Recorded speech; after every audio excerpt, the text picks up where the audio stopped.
We have lived through an absolutely terrible week for Spain, in which we have confirmed once again that no one is at the controls. And that is something truly sad and truly worrying. And in this context, where is Sanchez? Where is Sanchez? Where is Sanchez, who used to appear every Monday to tell us some garbage?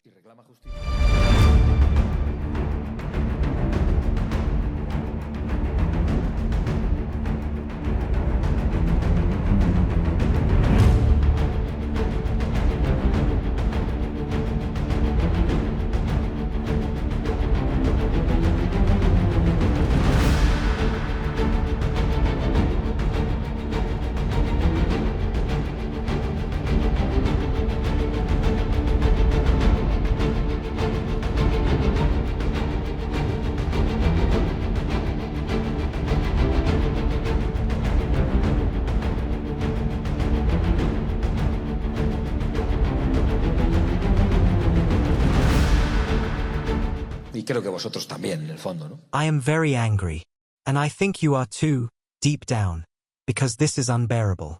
Why is Pedro Sanchez in Brussels instead of in Spain? Well, he's in Brussels just because, probably. He's probably gone to meet secretly with Puigdemont to buy himself one more week in power, because Pedro Sanchez's negotiating is becoming increasingly wretched. Every time, he pays more for less time, which these coup-plotting partners, separatists, and terrorists, enemies of Spain, allow him to do. But that's not it. He is not in Brussels for that. This time he is in Brussels for another reason. Why can't he be on the streets of Spain talking to the Spanish people?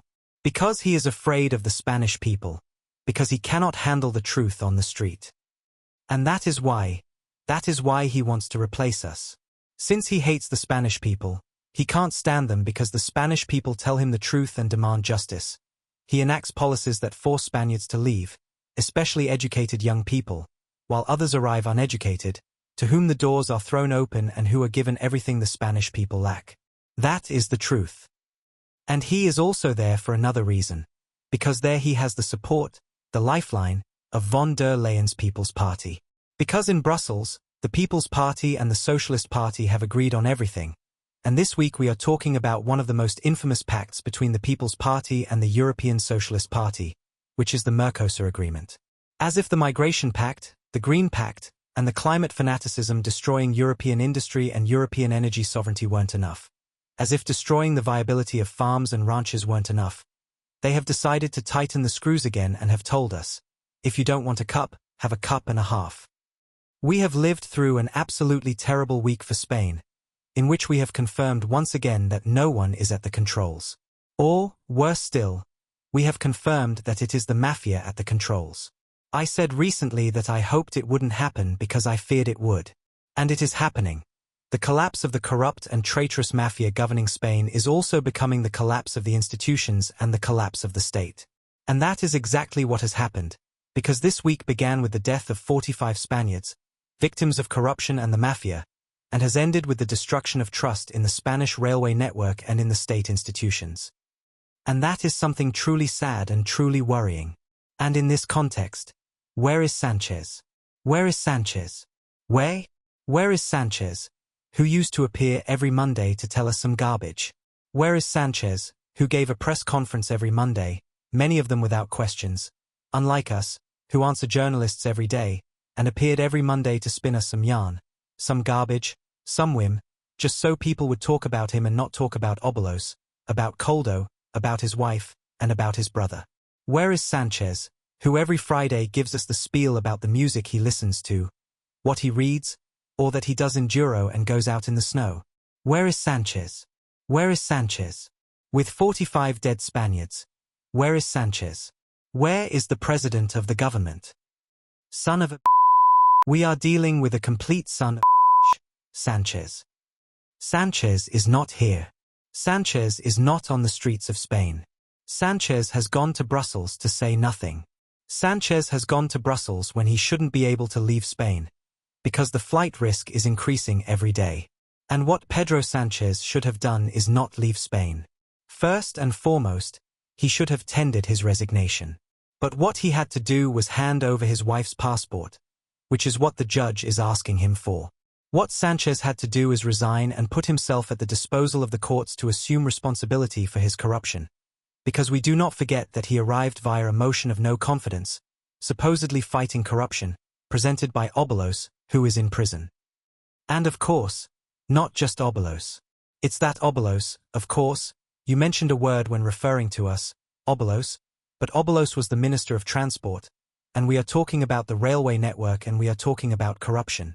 The Ministry of Transport.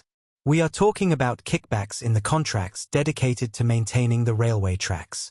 And also in prison accompanying him, another one from the Peugeot Mafia.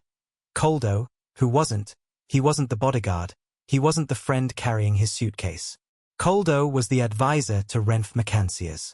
And the president of ADIF has been indicted.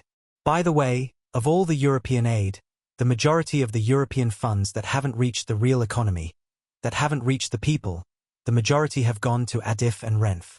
And what is happening in Spain, and it is quite unbearable to say it, is that the money for maintaining the tracks has been spent on prostitutes and on giving jobs to useless nieces. And some tell us, no, it's not the time, it's not the time, it's a time for mourning. We must respect the families. We respect them more than anyone. You know it and the families know it. No, now is not the time to talk. Now, politics, everyone, shut up. What do some people use the mourning period for? So that Mrs. Pilar Alegría, an accomplice to the degradation of public institutions in Spain, who has cheerfully accompanied Pedro Sanchez in this mafia-like and criminal drift of the government of Spain, doesn't give explanations for 5 days about why her brother-in-law benefited from millions received from Mrs. Pilar Alegría's ministry, when before she arrived, he didn't receive a single euro from that ministry.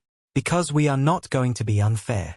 If that man provided a service and received funds from that ministry before this lady arrived, or had contracts, well, fine.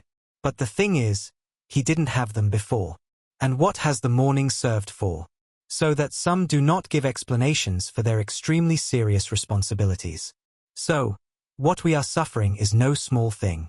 And I believe that the patience of the people has a limit.